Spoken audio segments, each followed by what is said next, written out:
So Hima గారు వాళ్ళు మనతో ఉన్నారు. She the director admissions for HSB.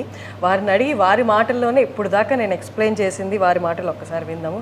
నమస్తే మ్యామ్. నమస్తే. సో తెలుగువారు మీరు ఇక్కడ ఉన్నారు జేకే యూనివర్సిటీలో అనగానే మన వాళ్ళకి ఇంకొంత ఎక్స్ప్లెయిన్ చేసి అర్థమయ్యేలా చెప్పగలరు మీరైతే కరెక్ట్గా. ఒక్కసారి ఇక్కడ అవైలబుల్ ఉన్న కోర్సెస్ ఎవరు జాయిన్ అవ్వగలరు, మన తెలుగు వాళ్ళకి ఎంత ఫ్లెక్సిబుల్గా ఉంటుంది ఇక్కడ? మీకు టెక్నాలజీ కాలేజ్ ఉంది, మేనేజ్మెంట్ కాలేజ్ ఉంది, డిజైన్ కాలేజ్ ఉంది. ఈ టెక్నాలజీ కాలేజ్లో ఇంకా అన్నిటికన్నా హైలైట్ ఫీచర్ ఏంటంటే మీరు ఇంటర్ తర్వాత ఐఐటి రాలేదని బాధపడాల్సిన అవసరం లేదు.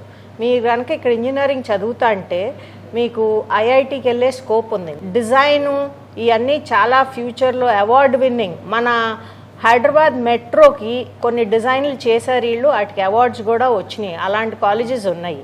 చాలా తెలియని రత్నం ఈ యూనివర్సిటీ.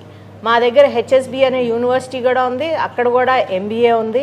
ఎప్పుడైనా బయటకు వచ్చి చదువుకుంటే మీ ఎక్స్పోజరు, మీ అవేర్నెస్ బాగా పెరుగుతాయి.